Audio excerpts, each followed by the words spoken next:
Ya, baik. Assalamualaikum warahmatullahi wabarakatuh. Suaranya bisa masuk Bisa, jelas. Pak. Bisa, Pak. Ya, yang sudah masuk di virtual Zoom bisa mengaktifkan on cam-nya siapa saja yang sudah hadir di siang hari ini untuk mata kuliah kelas besar ya, mekanika fluida.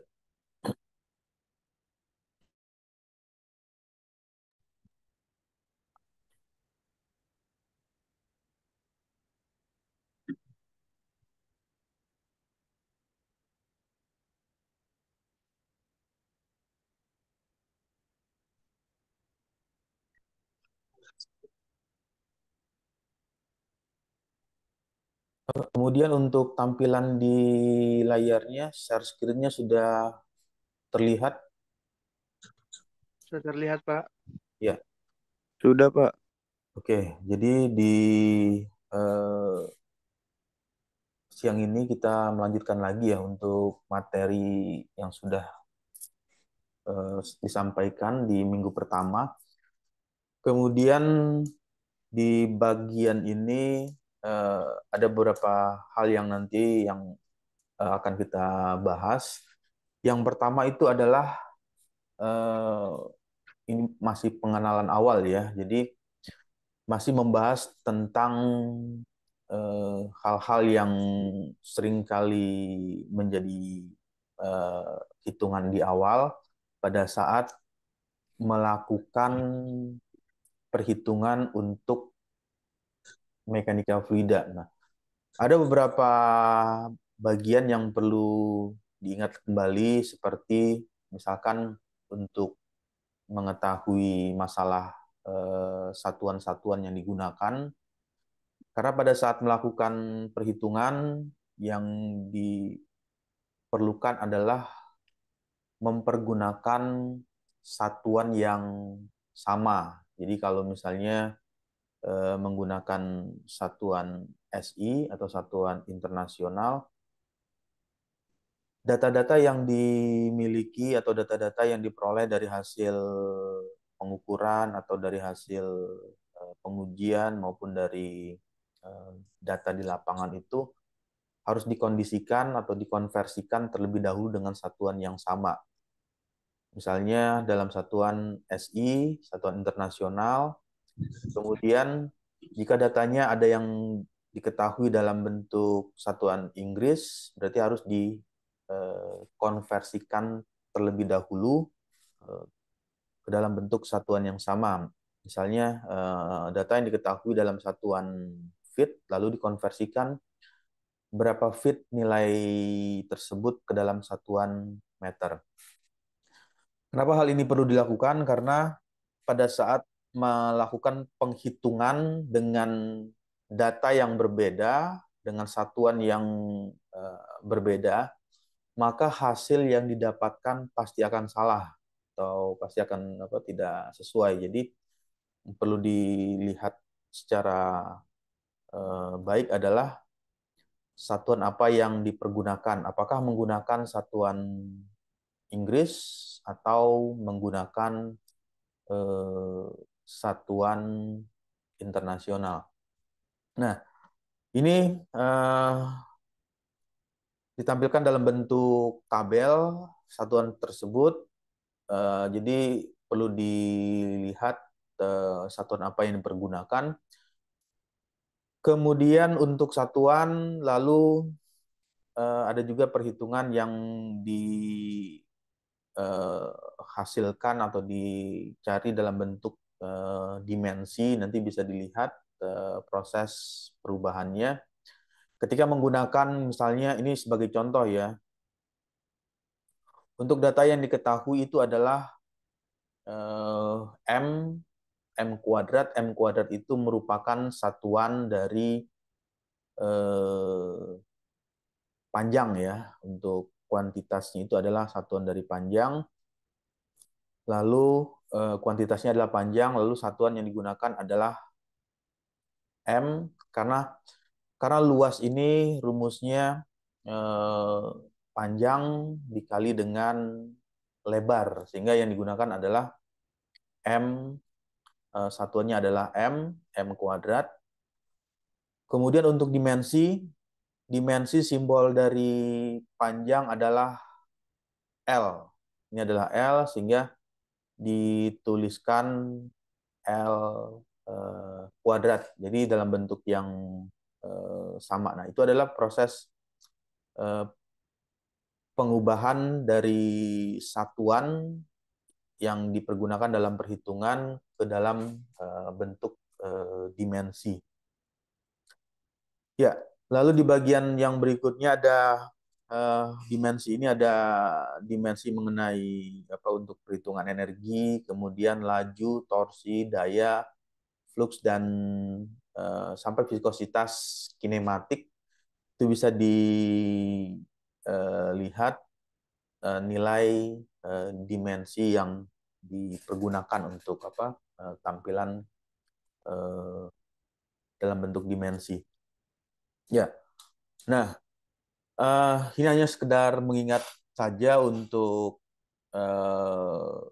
awalan dari satuan yang dipergunakan, seperti untuk misalnya tera yang disimbolkan dengan simbol T, kemudian giga disimbolkan dengan G, mega ini adalah M, dan paling terakhir adalah ukuran yang paling kecil, simbolnya adalah pico, dengan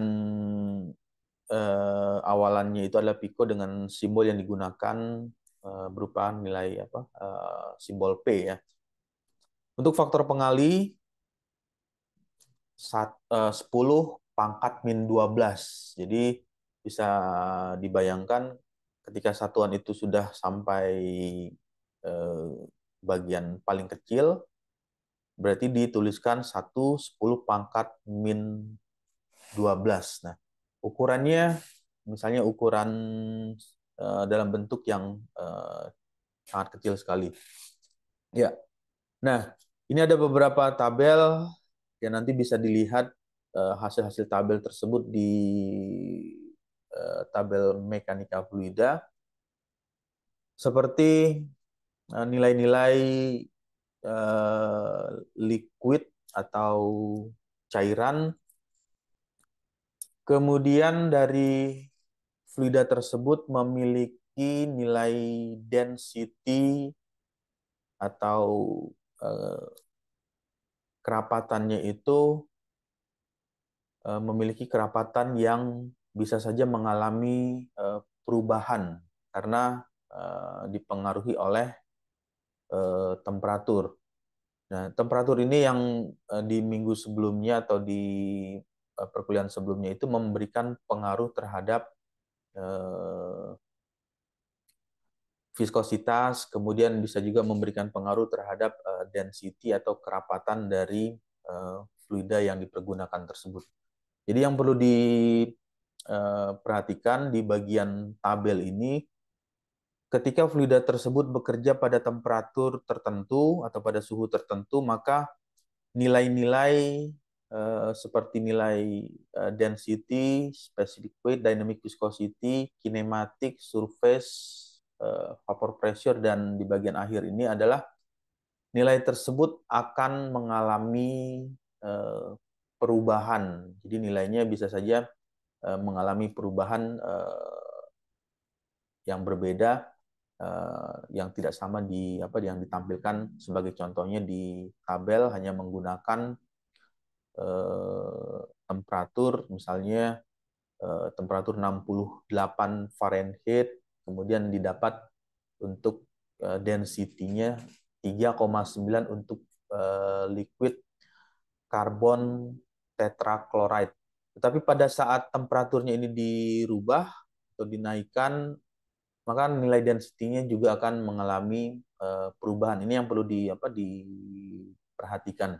Nah, jadi disesuaikan atau perlu diketahui pada saat melakukan pengujian atau melakukan eksperimen, harus juga mengetahui nilai temperatur dari fluida yang bekerja tersebut. Ya, itu merupakan satuan, ini dalam satuan British, kemudian dalam satuan SI, nilainya seperti ini. Nilai apa density-nya untuk fluida karbon tetrachloride. Ya, ya ini tabel-tabel nanti bisa dilihat ya di buku fluid mekanik. Tabel-tabel tersebut bisa diperhatikan nilai-nilai properties dari fluida yang dipergunakan tersebut. Ya, nah ini mengenai ekuivalensi dimensional merupakan salah satu bagian yang digunakan juga untuk melakukan konversi, misalnya 1 meter ini ketika dirubah ke dalam bentuk feet, maka nilainya adalah 3,028 feet. Dan yang perlu diperhatikan satuan apa yang dipergunakan pada saat mendapatkan nilai-nilai yang diperoleh dari hasil, misalnya hasil pengujian atau hasil pengukuran ataupun dari hasil contoh soal yang digunakan. Perlu diperhatikan satuan apa yang dipergunakan, apakah menggunakan satuan SI atau menggunakan satuan British. Nah, yang perlu diperhatikan, konversikan satuan ke dalam bentuk yang sama. Jika data yang diketahui dalam bentuk satuan SI, kemudian ada data juga yang diketahui dalam bentuk satuan British, apakah mau menggunakan SI atau British? Nah, ini yang perlu dilakukan pengubahan atau dikonversikan ke dalam satuan yang sama. Ya, nah ini adalah itu tadi satuan ini bagian-bagian yang paling penting ya, karena nilai-nilai tersebut sangat berguna pada saat melakukan perhitungan untuk aliran fluida. Ya, untuk aliran fluida diklasifikasikan, yang pertama itu aliran fluida kondisinya steady. Di bagian ada aliran fluida steady atau tunak, dan kondisinya adalah unsteady. Apa yang membedakan antara aliran steady dan unsteady ini? Untuk aliran steady, kondisi alirannya dengan kondisi yang tunak. Tunak itu artinya misalnya dalam waktu, misalkan ya, kita ambil contoh, dalam waktu 60 detik, kecepatan fluida itu tidak mengalami perubahan. Jadi dalam waktu 60 detik, antara detik pertama, detik 1, detik kedua, ketiga, keempat, dan sampai 60 detik, tidak mengalami perubahan, misalkan kecepatannya adalah 10 meter per second. Jadi kecepatannya atau aliran yang mengalir tersebut dalam kondisi yang sama untuk waktu atau time-nya selama 60 second. Nah, ini adalah kondisi yang steady. Untuk kondisi unsteady berarti mengalami perubahan kecepatannya, bisa saja 10, kemudian bisa saja nanti fluktuatif dalam waktu 60 detik itu bisa saja nilainya 9 atau 8, bahkan naik kembali menjadi 11, lalu turun lagi menjadi 9,8 meter per second. Kemudian untuk time-nya diperkirakan waktunya itu 1 sampai 60 second. Nah, jadi dalam 1 sampai 60 detik ini kondisi aliran fluida yang mengalir itu mengalami perubahan secara fluktuatif. Inilah kondisi yang dimaksud dengan kondisi unsteady. Untuk kondisi aliran, ada aliran yang namanya invisit ya. Invisit itu simbolnya viskositas sama dengan 0. Tetapi aktualnya kondisi ini nggak ada. Maksudnya pasti nilainya ada, nilai viskositas itu tidak ada yang sama dengan nilainya sama dengan 0. Pasti nilainya ada nilai viskositasnya. Bisa saja nilai viskositi 0,01 atau 0,1. Nah, itu kondisi yang invisit. Kemudian untuk kondisi yang viskos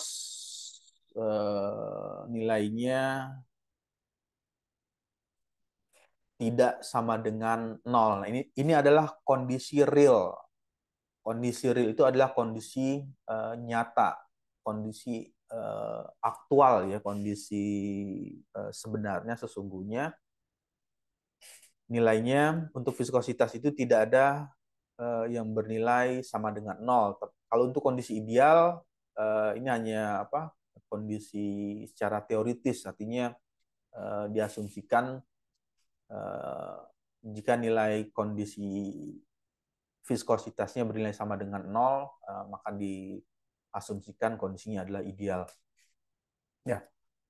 Untuk kondisi ideal dibagi ada yang fluida yang masuk dalam kategori incompressible, kemudian ada fluida yang masuk dalam kategori compressible. Untuk incompressible ini contohnya fluida cair ya, atau liquid.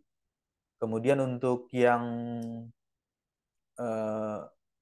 incompressible fluidanya adalah, atau fluida compressible adalah fluida gas. Jadi ini merupakan pembagian dari fluida yang masuk di dalam kondisi invisit. Lalu bagaimana untuk fluida yang viskosnya tidak sama dengan 0? Untuk viskos sama dengan 0, tidak sama dengan 0 ini dibagi ke dalam klasifikasinya, ada fluida non-Newtonian, kemudian ada fluida Newtonian. Nah, untuk fluida non-Newtonian ini ya contohnya yang di pertemuan minggu kemarin seperti madu, kemudian lumpur, itu adalah masuk ke dalam kategori fluida non-Newtonian. Kemudian contohnya misalkan oli atau minyak, itu juga masuk dalam fluida non-Newtonian. Kemudian adonan tepung ya, tepung itu juga masuk ke dalam fluida non-Newtonian. Untuk fluida Newtonian ini contohnya ya air ya, air mineral itu adalah fluida Newtonian. Ya, untuk fluida Newtonian ini dibagi ke dalam apakah alirannya masuk dalam kategori laminar atau aliran bukan laminar, atau yang biasa dikenal dengan istilah namanya turbulen aliran. Yang membedakan antara laminar dan turbulen bisa dilihat garis alir atau pathline dari aliran tersebut. Jika alirannya terlihat kondisinya random atau acak, maka masuk ke dalam kategori aliran yang turbulen. Kemudian untuk aliran yang laminar, garis alir yang dihasilkan itu tampilannya menampilkan dengan kondisi yang sama ya, artinya kecepatan antara aliran pertama dengan aliran pipeline pertama dengan pipeline kedua dan ketiga itu memiliki nilai flow atau nilai kecepatan yang sama. Nah, itu aliran laminar. Untuk aliran laminar ini dengan kondisi bisa saja nilai rho-nya konstan atau rho itu massa jenis ya, massa jenisnya konstan, atau bisa saja massa jenisnya nilai rho-nya atau nilai apa ya, density-nya itu mengalami perubahan. Untuk turbulen juga sama, bisa seperti itu, mengalami kondisi yang konstan, juga bisa mengalami perubahan. Nah, poinnya bisa mengetahui apakah aliran tersebut masuk ke dalam laminar atau turbulen, nanti bisa dihitung dengan pendekatan non-dimensional menggunakan bilangan Reynolds number. Ya, itu adalah bagian dari aliran fluida yang mengalir. Kemudian selanjutnya sifat-sifat penting pada cairan. Yang pertama itu adalah nilai density. Density bisa diartikan sebagai berat jenis. Kemudian tekanan diartikan dengan nilai P, simbolnya pressure. Aliran fluida V ya, velocity, kecepatan. Kemudian viscosity disimbolkan dengan ini mu. Dan di bagian akhir adalah nilai tegangan permukaan. Kenapa dia menghasilkan tegangan permukaan? Karena pada saat fluida tersebut berinteraksi, ada gaya yang bekerja dari luar, gaya eksternal, sehingga menimbulkan tegangan permukaan pada fluida tersebut. Ya, untuk pertama, yang bagian ini adalah nilai density, berat jenis. Density ini diartikan sebagai berat suatu cairan tiap satuan volume. Jadi berapa berat dari cairan itu berbanding dengan volume fluida. Sehingga bisa dituliskan dengan persamaannya. Simbolnya rho. M ini adalah massa dari fluida. Misalnya menggunakan fluida cair, air ya, berarti harus diketahui terlebih dahulu massa fluida tersebut. Berapa massa fluida yang dimiliki dari fluida tersebut, dan volume dari fluida tersebut. Nanti bisa diketahui berapa nilai density-nya. Nah, lalu untuk satuan yang digunakan, kalau melihat satuan pada saat di soal atau di pengujian, ada satuan yang digunakan gram per mililiter atau kilogram per liter atau kilogram per meter kubik. Ini merupakan satuan untuk nilai density dari fluida tersebut. Nah, apa yang bisa digunakan untuk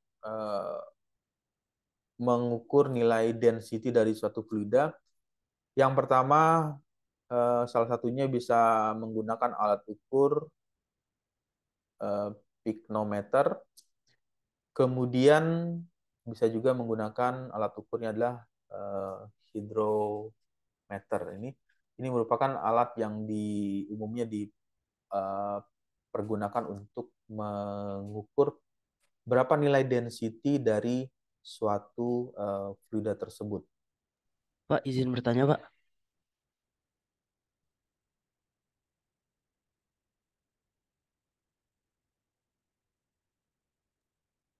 Iya, Pak, ini kan jika dilihat dari sini density itu berat jenis. Apa sama dengan massa jenis, Pak? Karena dilihat dari rumusnya sama, Pak. kenapa? Massa jenis. Iya, berat berat jenis atau massa jenis. Jadi berat itu kan artinya massa. Jadi Oke, Pak. kenapa? Oke, terima kasih, Pak. Kan berat kan massa. Jadi berat sama massa jenis itu sama. Jadi bisa diartikan ya tadi misalnya berat ya berat itu sama aja dengan apa massa ya. Massa jenis berat atau massa jenis. Ya, itu density berat jenis atau massa jenis. Kemudian tekanan. Untuk tekanan nilainya itu didefinisikan dengan nilai F. Kalau dituliskan P sama dengan F per A. Jadi seberapa besar nilai gaya, lalu luas permukaan yang permukaan fluida tersebut nanti bisa diketahui nilai apa tekanan yang diterima atau tekanan yang didapatkan. Nah, satuan yang dipergunakan untuk nilai tekanan ini Newton per meter kuadrat. Jadi N ini merupakan berapa besar nilai gaya yang bekerja dalam satuan Newton, dan A ini adalah luas permukaannya dengan satuan meter kuadrat. Kalau dikonversikan Newton per meter kuadrat itu sama dengan 1 PA ya, 1 Pascal. Nah, pada sistem tertutup, suatu perubahan tekanan yang dilakukan pada satu titik akan diteruskan ke seluruh sistem. Nah, ini yang dimanfaatkan untuk untuk memberikan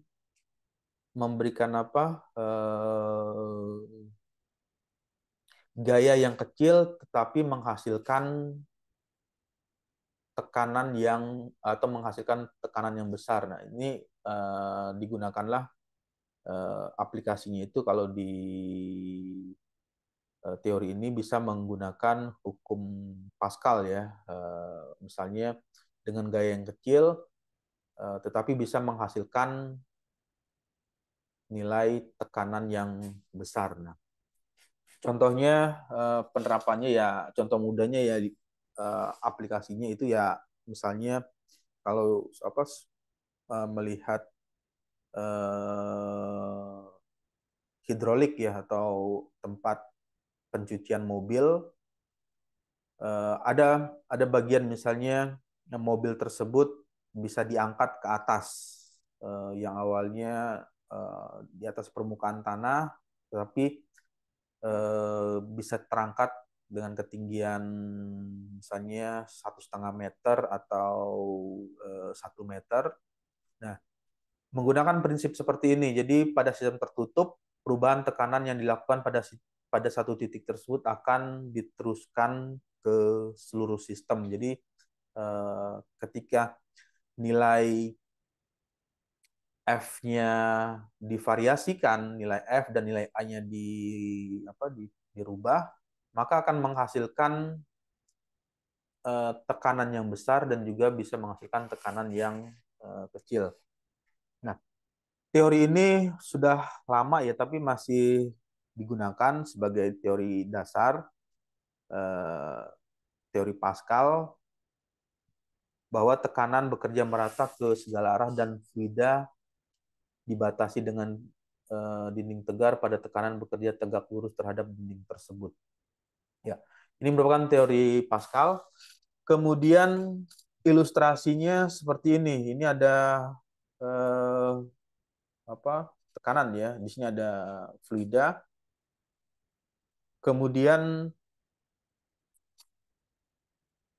di bagian ini untuk nilai P tadi didefinisikan itu nilai P itu adalah F dibagi dengan A. F-nya itu ada apa? Gaya ya atau force-nya. Untuk gaya di bagian ini diartikan sebagai massa dikali dengan gravitasi.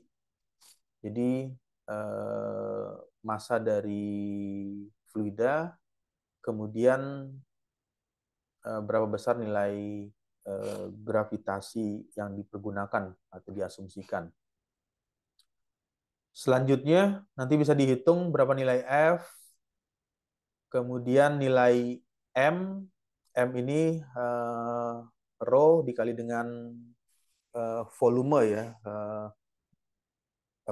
rho dikali dengan V atau V-nya itu ini A. Kalau misalnya objeknya adalah bentuk kotak ya atau berbentuk persegi panjang, lalu dimasukkan atau dicelupkan ke dalam fluida yang di dalamnya itu ada fluida cair di dalam semacam tempat bukan tabung ya, maksudnya tempat fluida tersebut, maka bisa dihitung nilai V-nya. Untuk V-nya berarti harus diketahui terlebih dahulu luas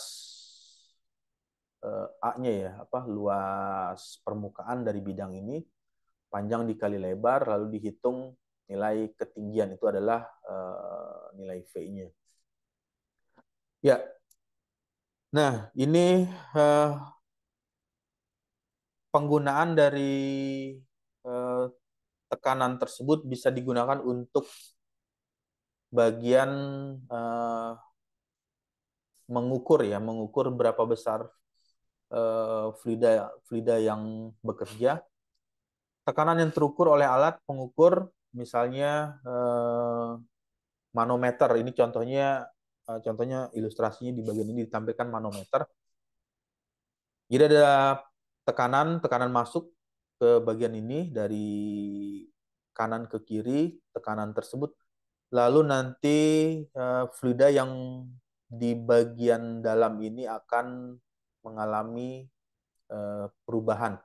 Sehingga perubahannya inilah yang akan dibaca. Berapa besar nilai tekanan yang diberikan tersebut. Nah, nilai delta H atau ketinggian H inilah yang nanti bisa diketahui berapa nilai tekanan yang diterima atau tekanan yang diberikan oleh tekanan yang diberikan kepada fluida tersebut. Ya. Untuk tekanan absolut nanti bisa dihitung dengan rumus seperti ini.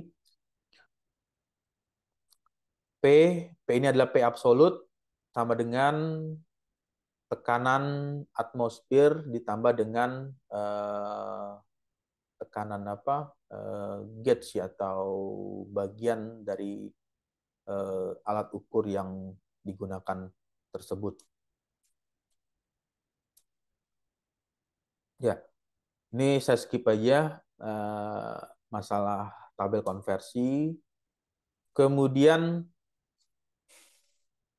fluida ini memberikan efek ya. Jadi pada saat kita berada yang dimaksud dengan buoyancy force atau gaya apung, ini akan berbeda pada saat misalnya berada pada kondisi atau berada di dalam fluida cair dengan berada di lingkungan fluida gas atau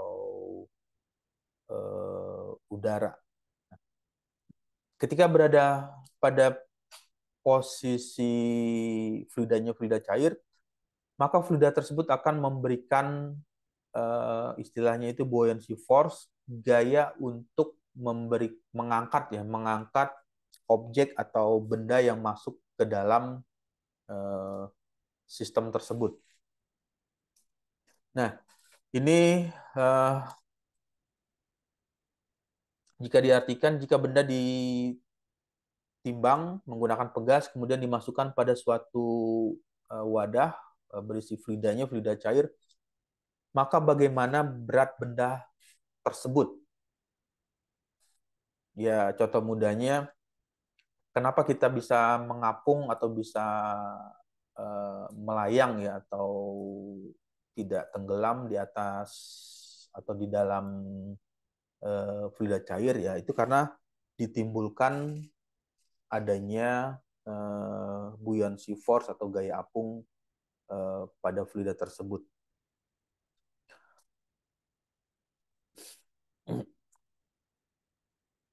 Ya, itu merupakan nilai buoyancy atau gaya apung. Nah, ini merupakan ilustrasi untuk apa yang dimaksud dengan gaya apung tersebut. Misalkan di sini ada objek, sebut saja bentuknya atau tampilannya seperti ini, ilustrasinya, gambarnya ada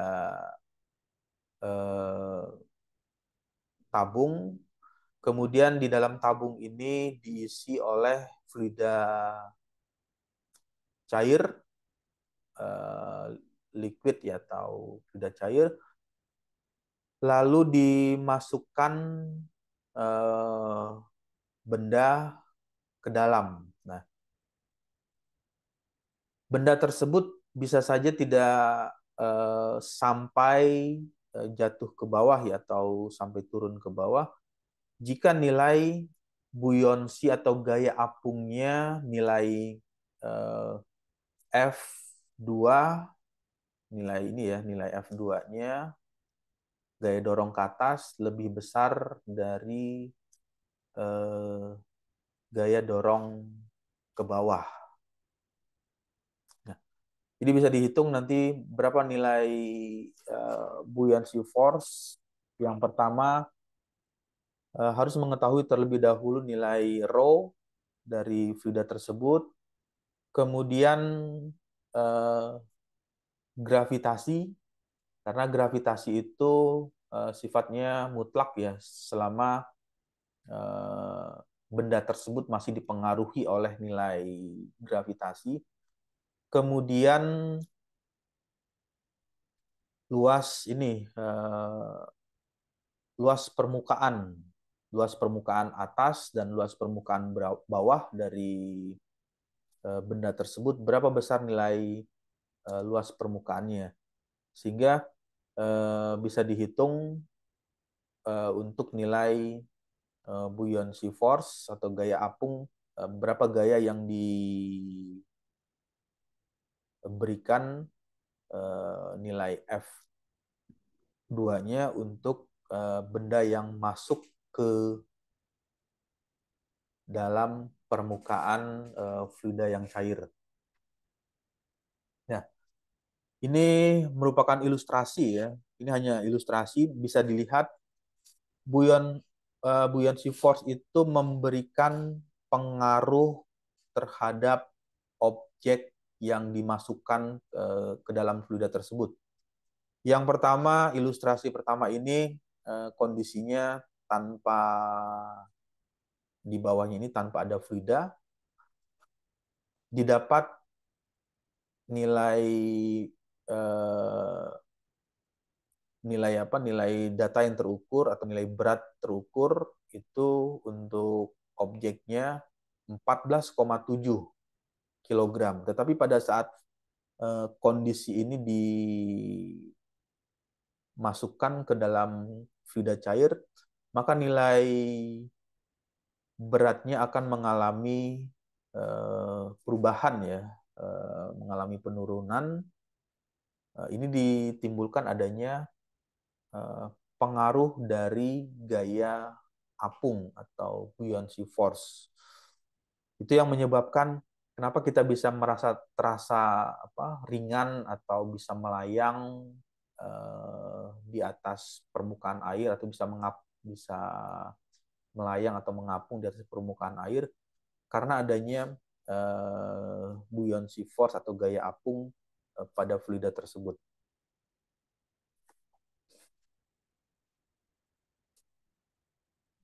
Ya, untuk kondisi tekanan, kondisi yang mendekati tekanan vakum sering ditemui di sistem lab, laboratorium, misalnya pada pengosongan sistem pendingin, contoh ya, contoh kemudian tekanan vakum dinyatakan nol untuk tekanan nol mutlak, kemudian tekanan tersebut mengacu pada tekanan nol disebut dengan tekanan mutlak.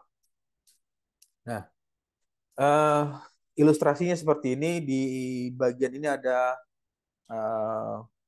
tekanan mutlak dan tekanan ukur atau tekanan yang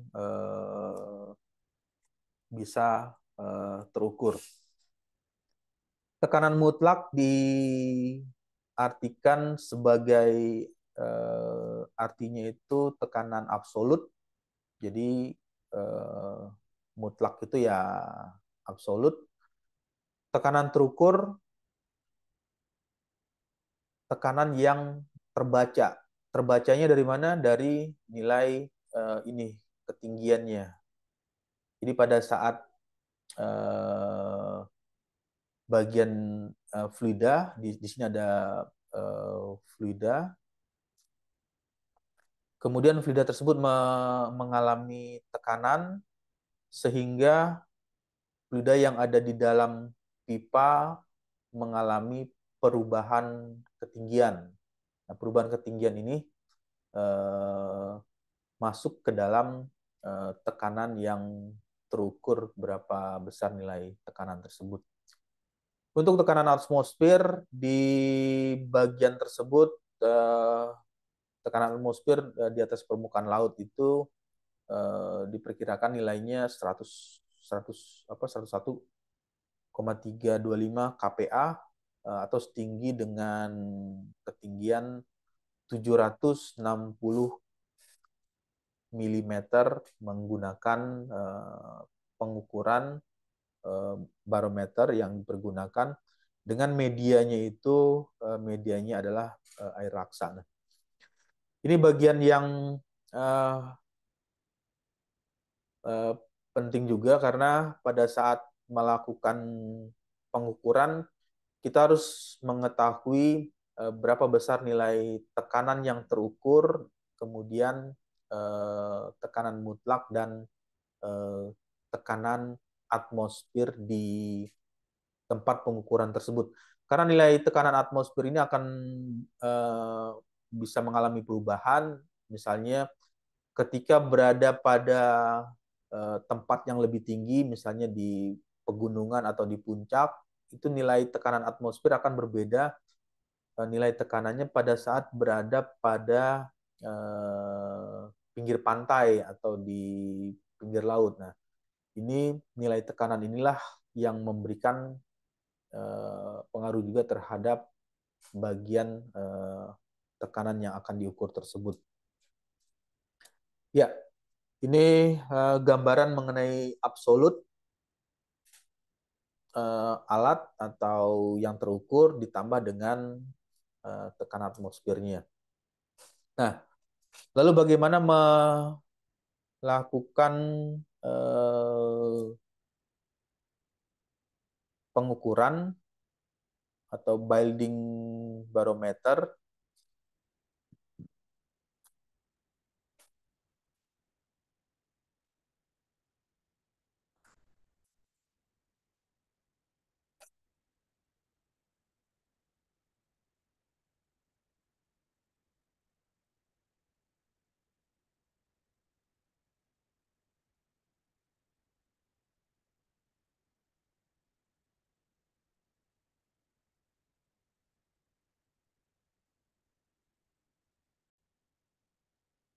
Untuk tampilannya sudah berubah ya share screen-nya?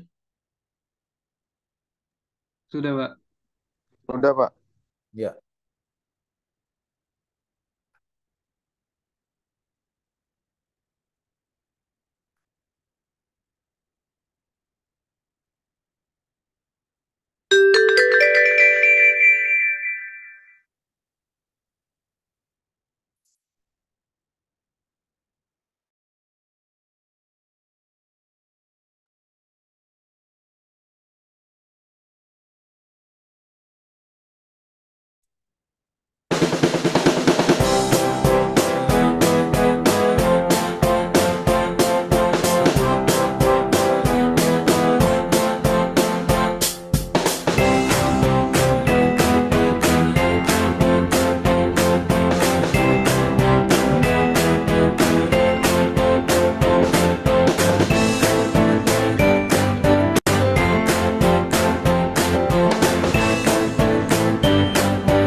Ya, jadi eh, ilustrasi sederhananya seperti itu mengenai barometer. Karena nilai tekanan atau nilai tekanan yang diterima menggunakan barometer itu bisa saja mengalami perubahan karena dipengaruhi oleh eh, atmosfer.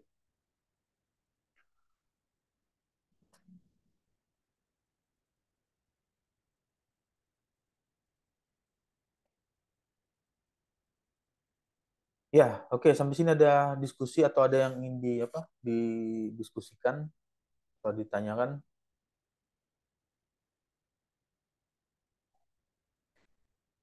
Suaranya bisa jelas terdengar ya? Bisa, Pak. Bisa, Ya, Pak. kalau tidak ada saya akan masuk ke slide berikutnya. Untuk tekanan mutlak dan tekanan terukur dituliskan atau bisa dihitung dengan persamaan seperti ini, P absolut ditambah dengan tekanan atmosfer, berapa nilai tekanan atmosfer di tempat pengujian, misalnya melakukan pengujian di pinggir pantai, yang satu lagi melakukan pengujian di pegunungan, jelas nilai tekanan atmosfernya akan mengalami perubahan. Lalu ditambah nilai tekanan dari hasil alat ukur tersebut, dari hasil pengukuran berapa nilai yang terbaca tersebut. Ketika dijumlahkan, tekanan atmosfer ditambah dengan tekanan ukur, ini adalah nilainya berapa besar nilai tekanan absolut pada fluida yang dipergunakan tersebut atau pada fluida yang bekerja tersebut.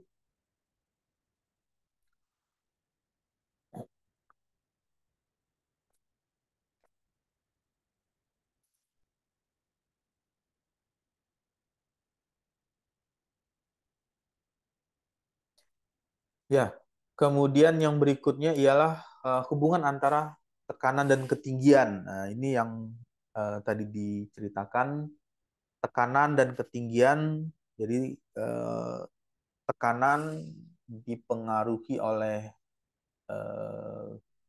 ketinggian. Jadi tekanan ini bisa dipengaruhi oleh ketinggian. Untuk fluida inkompresibel, pada fluida statik, tekanan berubah tergantung pada ketinggiannya dan tidak bergantung pada bentuk bejananya. Jadi bentuk tempat fluida tersebut berada tidak bergantung. Nah, ini khusus untuk fluida ini ya, inkompresibel berarti fluida cair.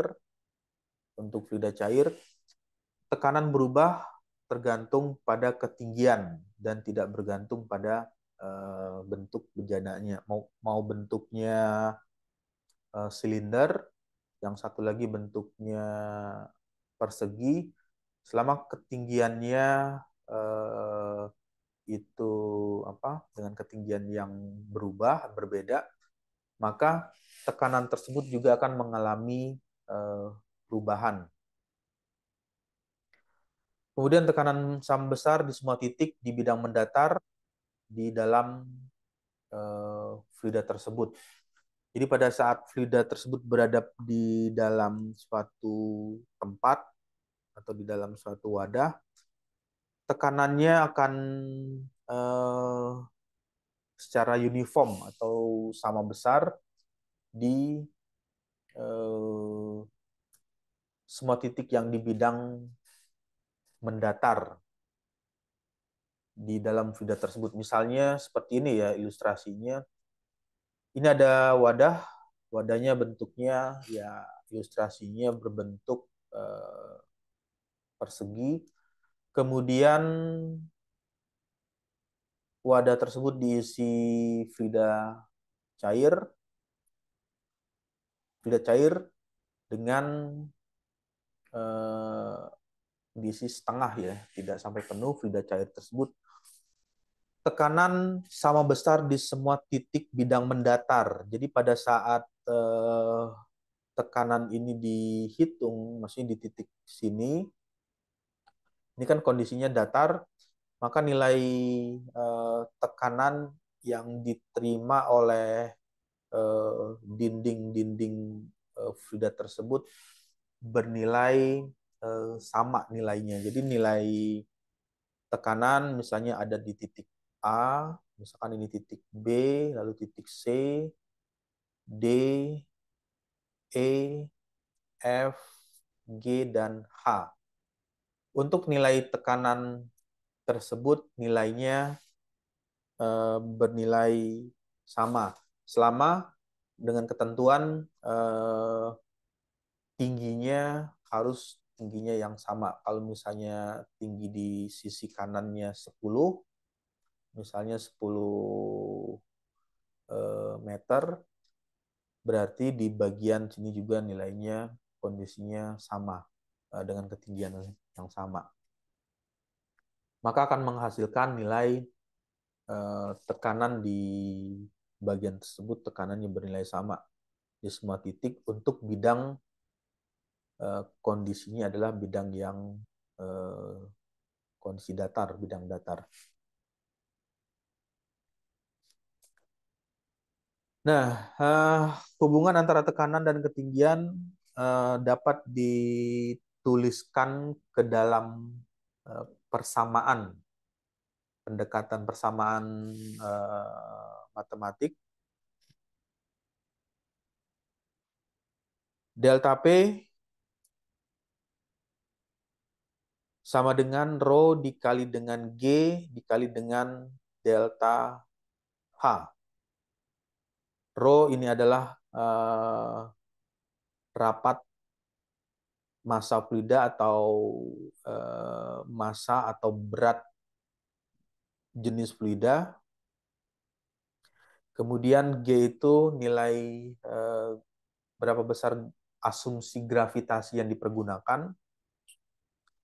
Dan delta H merupakan ketinggian ya, atau tinggi dari fluida tersebut. Nanti bisa diketahui berapa besar nilai tekanan yang didapatkan. Ya, tadi bicara tentang tekanan ya. Kemudian selanjutnya membicarakan tentang flow. Flow atau aliran fluida. Ini adalah aliran fluida.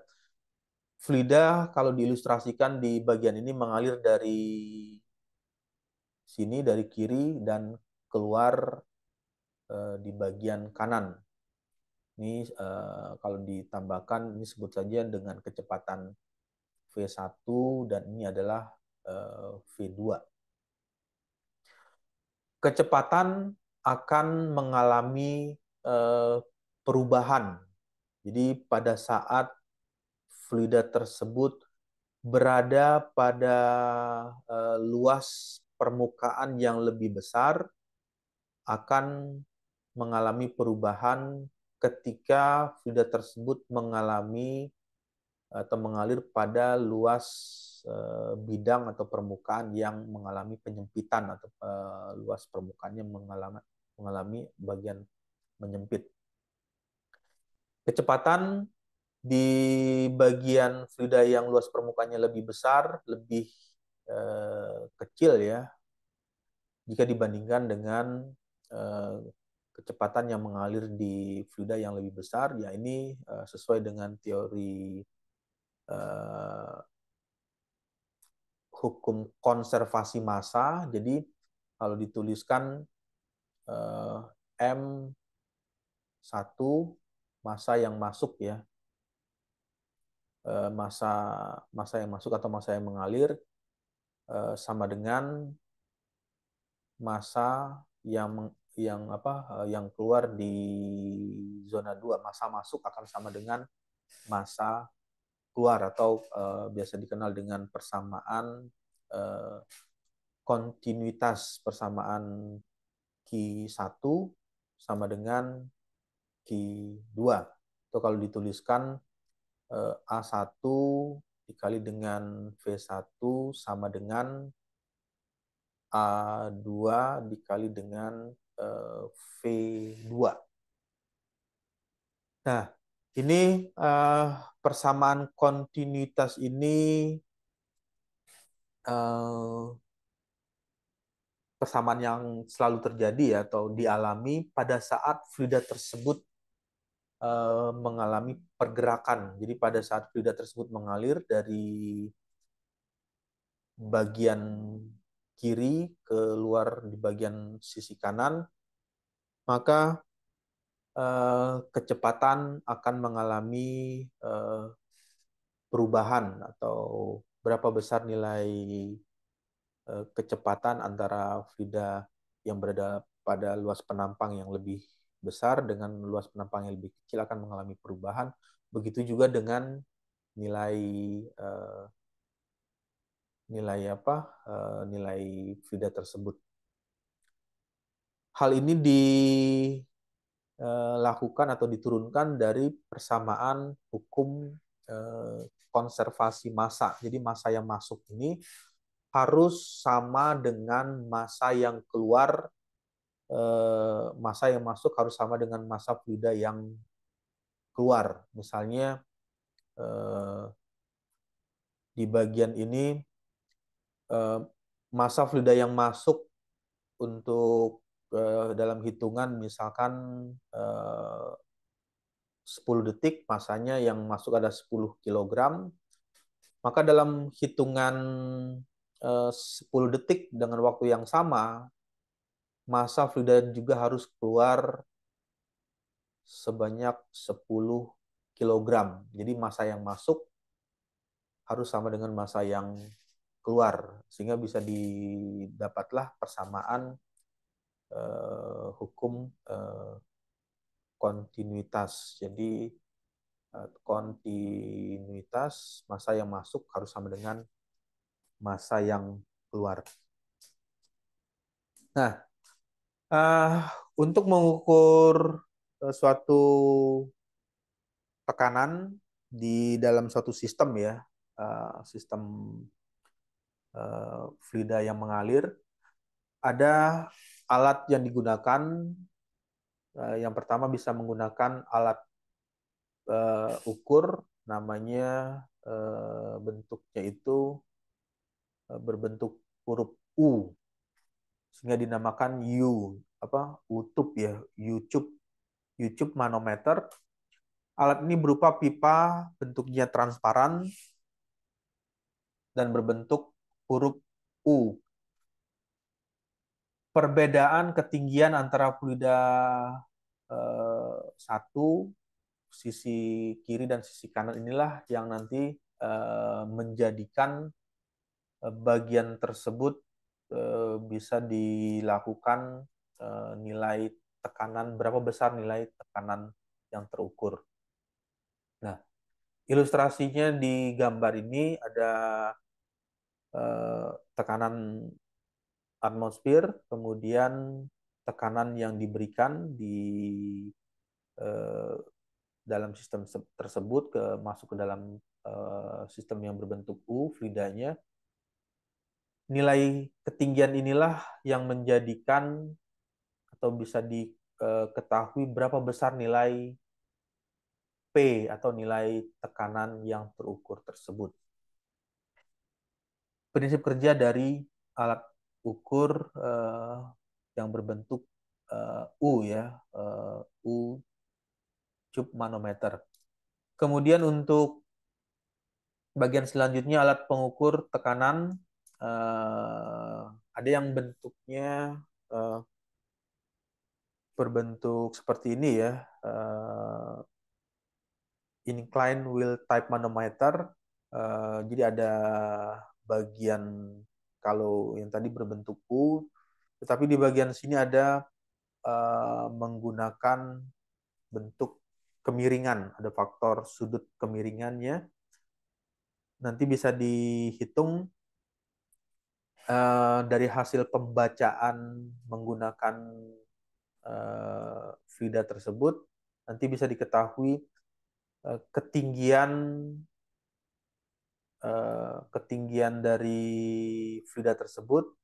Ini yang nanti dipergunakan atau dipakai berapa besar nilai tekanan yang diberikan. Jadi tekanannya masuk dari bagian ini, nilai P-nya, tekanan tersebut nanti bisa terbaca berapa besar nilai tekanan yang diberikan dengan mengetahui berapa besar perubahan ketinggian dari data yang terukur tersebut. Ya, ini menceritakan macam-macam dari alat ukur ya. Alat yang digunakan untuk mengukur tekanan fluida.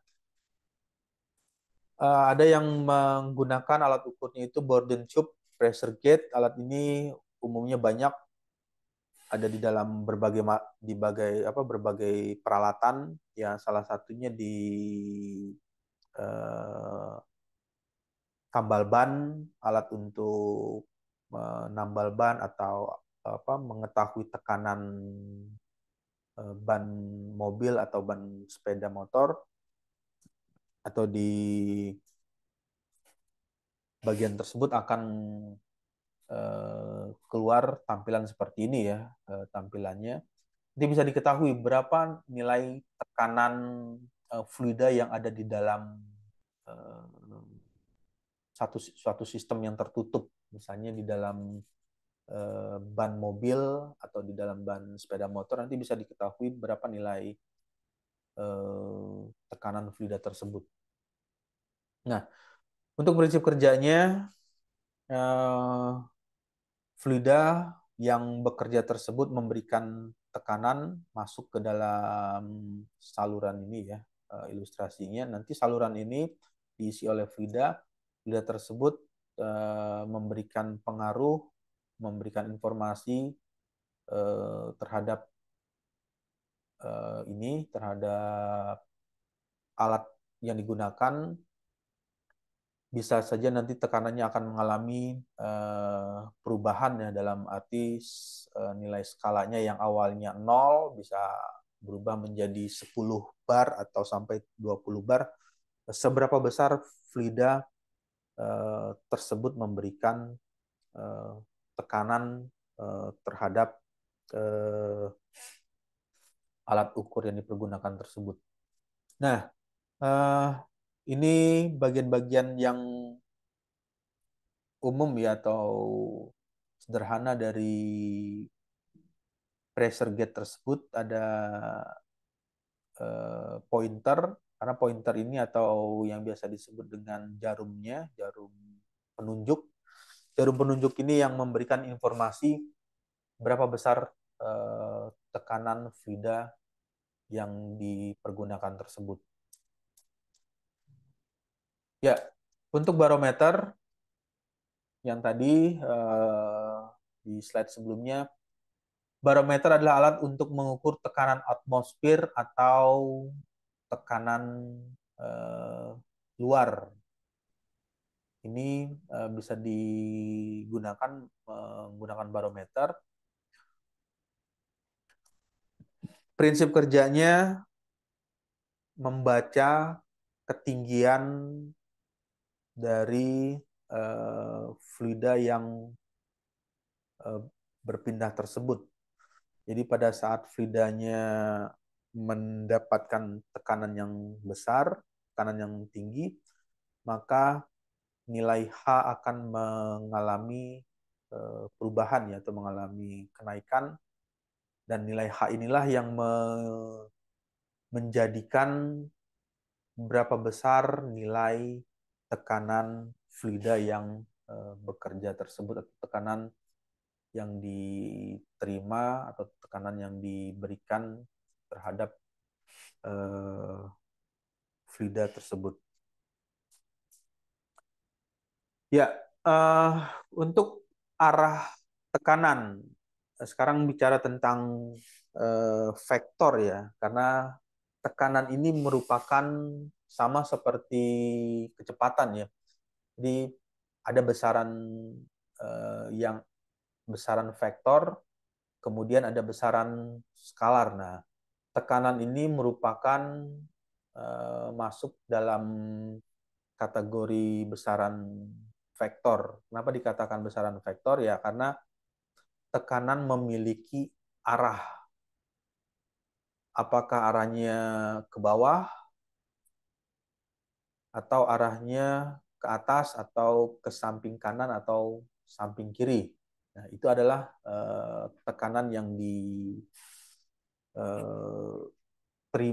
atau didapat atau dialami oleh suatu sistem yang bentuknya bentuknya seperti ini, bentuk persegi. Kemudian untuk lingkaran atau silinder atau berbentuk tabung, maka tekanan yang akan diterimanya hampir semua sisi, semua bagian dari dinding tersebut akan menerima tekanan. Arah tekanan untuk fluida prinsipnya menekan ke segala arah. Jadi semua arah dari bidang tersebut pasti akan mendapatkan tekanan dari fluida yang dipergunakan tersebut. Nah, ini yang tadi menceritakan teori ya, hukum Pascal. Jadi bisa diketahui nilai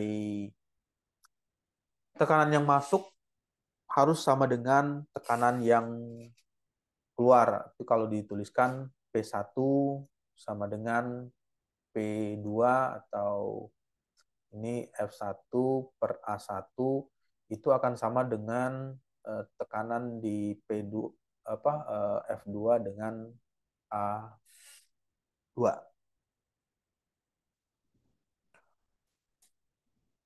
Nah, ini adalah applied-nya atau aplikasi dari hukum Pascal tadi.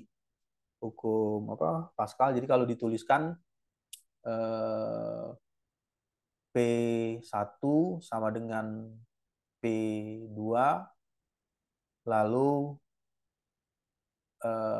F1 per A1 sama dengan F2 per A2.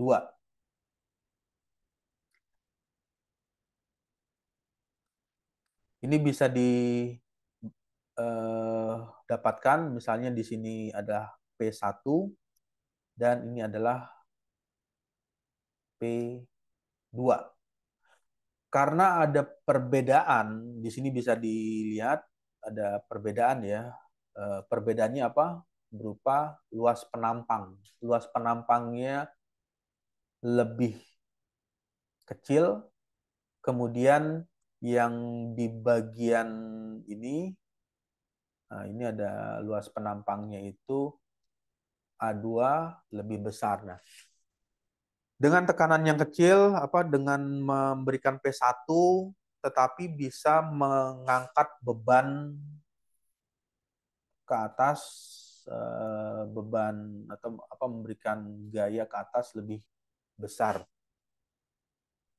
Itu adalah manfaat dari penggunaan atau applied-nya atau aplikasi dari teori Pascal tadi, bisa menghasilkan nilai F2 lebih besar dari F1, sehingga dia bisa mengangkat beban yang lebih besar. Nah, aplikasi dari Pascal ya salah satunya ini. Kemudian di bagian selanjutnya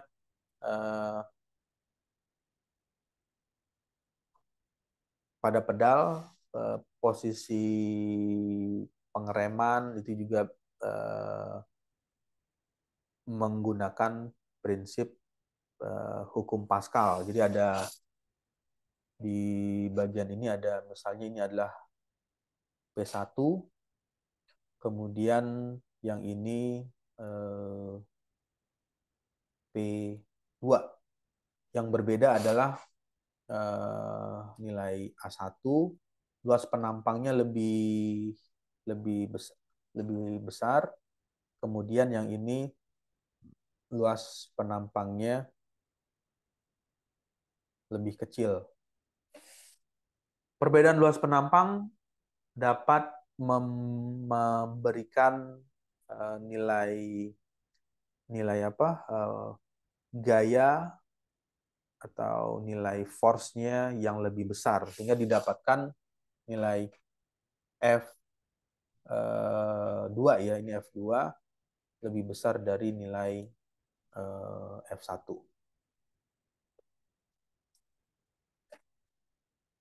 Ya, oke, sampai sini ada eh, apa namanya? Ada diskusi atau ada yang ingin ditanyakan?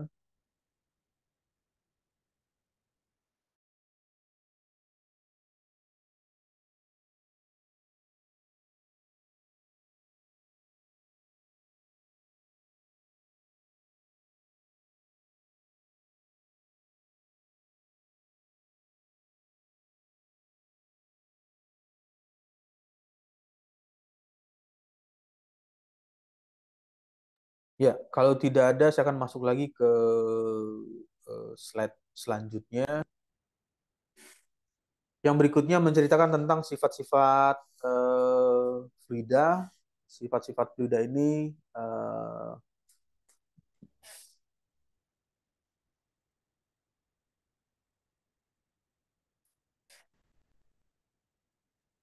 dengan satuan yang digunakan Newton, kilogram, meter, second ya. Ini adalah satuan SI, satuan internasional. Kemudian satuan British atau Inggris, pound, slug, feet, dan second. Second ini tetap sama untuk satuan waktu, kemudian meter itu untuk mengukur panjang, kemudian kilogram itu untuk massa, dan Newton itu adalah untuk gaya yang bekerja.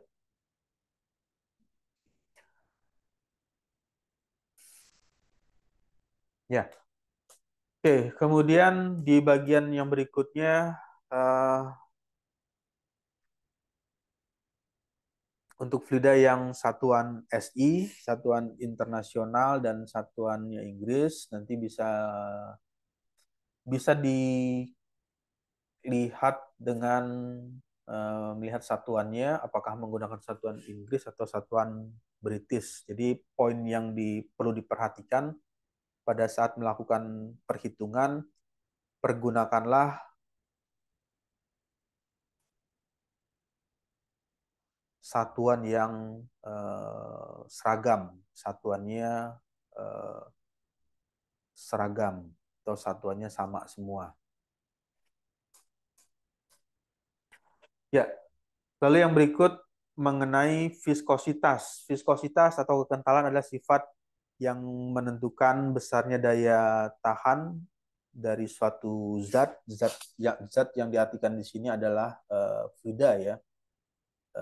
Fluida fluidanya bisa fluida cair atau fluida gas terhadap gaya geser.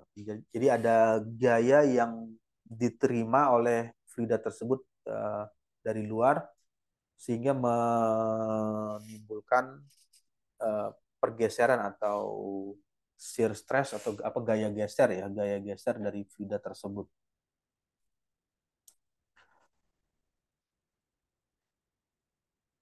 Nah, ini merupakan bagian dari viskositas bisa mengalami peningkatan jika viskositas ini untuk fluida gas dengan temperatur ditambahkan, dengan temperatur ditingkatkan, maka viskositasnya akan meningkat.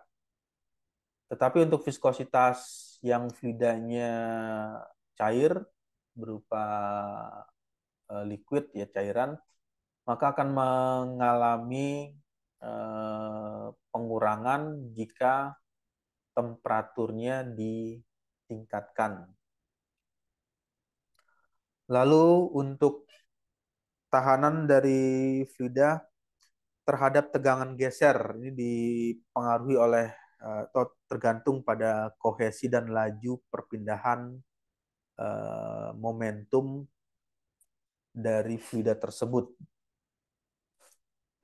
Nah, cairan dengan molekul yang jauh lebih rapat dari gas mempunyai gaya kohesi yang jauh lebih besar dari gas. Jadi untuk fluida yang masuk dalam kategori fluida cair ini memiliki molekul yang jauh lebih rapat.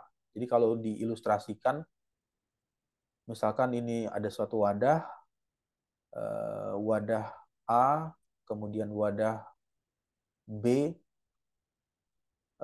Yang pertama ini fluidanya cair, kemudian yang ini gas ya. Misalnya molekul diilustrasikan dengan bentuknya seperti ini. Nah, ini adalah molekulnya eh, lebih rapat ya antara molekul 1 dengan molekul 2, 3, dan seterusnya. Tetapi untuk fluida yang gas, molekulnya memiliki jarak yang lebih renggang. Jadi sehingga menghasilkan nilai gaya kohesi yang jauh lebih besar. Nah, ini adalah fluida gas.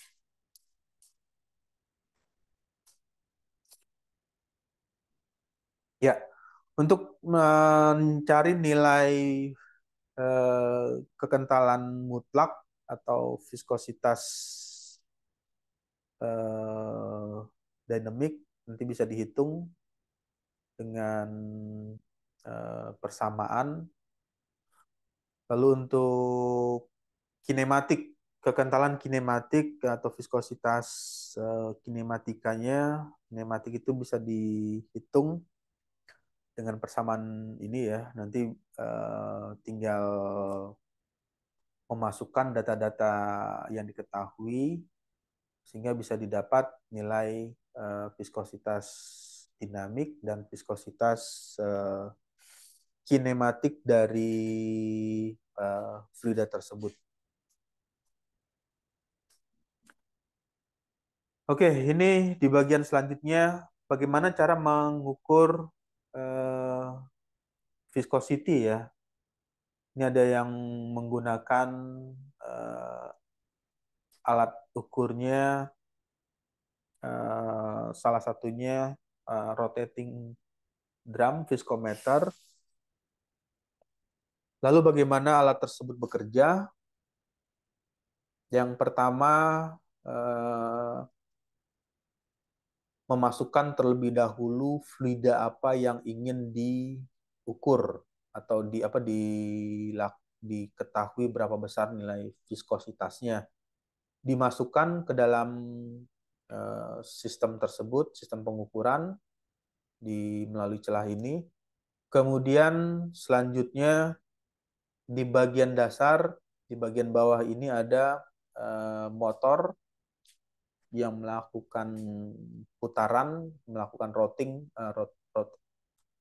rotate ya atau rotating putaran, sehingga bagian drum ini atau bagian tabung tersebut mengalami putaran. Jadi misalnya dia berputar searah jarum jam. Nah, putaran inilah yang nanti dipergunakan untuk membaca berapa besar nilai kekentalan dari fluida yang dipergunakan tersebut. Jadi semakin tinggi nilai viskositas dari fluida, maka nilai torsimeter yang terbaca juga akan semakin besar nilainya. Itu merupakan cara yang bisa digunakan, salah satunya menggunakan alat ukurnya rotating drum viscometer.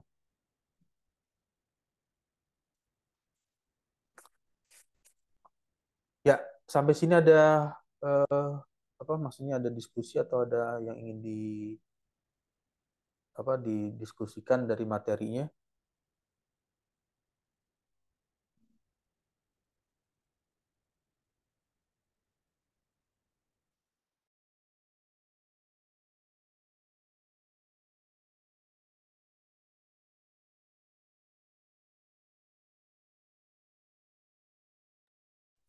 Ya, kalau tidak ada pertanyaan atau diskusi sebagai Saya akan masuk ke slide selanjutnya ya. Tampilannya sudah terlihat ya. Iya, Pak. Ya, jadi sebagai bahan untuk belajar materinya, nanti dibaca lagi dari buku atau dari sumber yang berhubungan dengan fluid mekanik. Yang pertama misalnya jika ada suatu tangki mempunyai tekanan ya, tekanannya itu bertekanan vakum 31 kPa dengan satuan tekanan kilopascal. Coba hitung berapa tekanan mutlak. Tekanan mutlaknya jika diketahui nilai tekanan atmosfer pada saat pengukuran tersebut diketahui nilai tekanan atmosfernya 101,325 kilopascal. Kemudian jika alat ukur ini ada alat ukur tekanannya 155 kilopascal, ini gauge ya, gauge itu artinya alat ukur sebagai tekanan mutlak. Jika tekanan atmosfer lokal atau pada saat melakukan pengukuran itu tekanan atmosfernya 98 kPa. Jadi hitunglah nilai tekanan tersebut untuk tekanan mutlaknya. Kemudian bisa dijelaskan jika nilai tekanan nilainya satuannya ini ya negatif min 6,2 PSIG sebagai tekanan mutlak.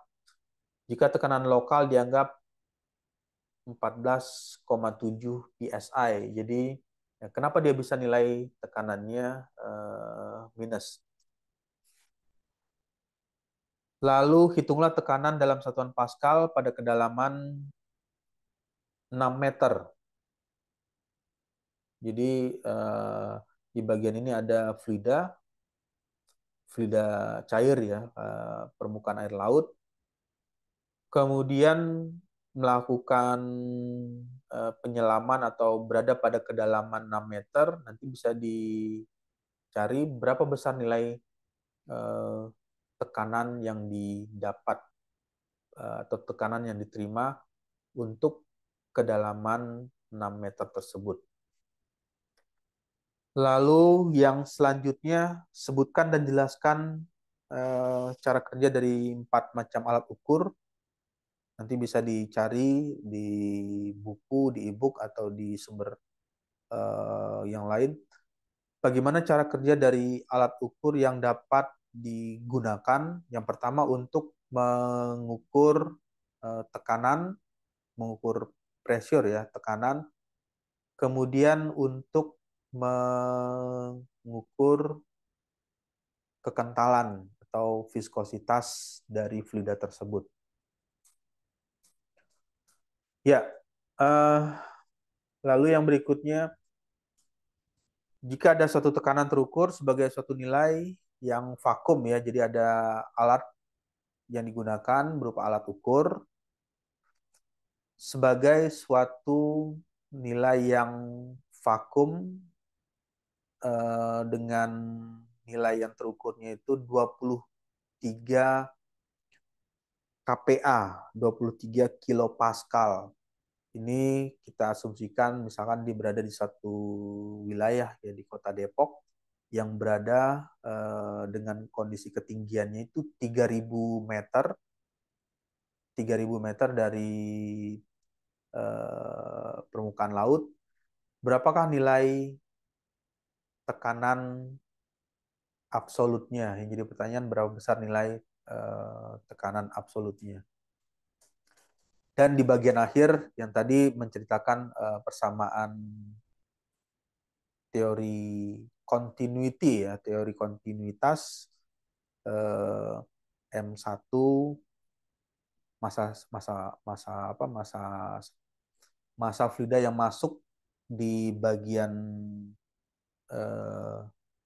sini, masa saluran 1 akan sama dengan massa fluida yang keluar. Nah, dari persamaan massa fluida yang masuk dengan persamaan keluar ini menghasilkan persamaan tadi ada persamaan continuity Q1 sama dengan Q2 sehingga bisa dituliskan A1 V1 sama dengan A2 V2. Nah, sehingga bisa dicari atau bisa tentukan berapa besar nilai kecepatan aliran pada titik 1. Jadi berapa nilai kecepatan pada saluran 1, kemudian laju aliran volume, berarti debit ya, debit untuk aliran 1 ini, kemudian laju aliran pada volume di titik 2 di saluran keluar, ini merupakan saluran keluar, dan di bagian selanjutnya berat dari fluida tersebut. Bukan berat ya, maksudnya laju aliran berat dan laju aliran massa fluida yang mengalir tersebut.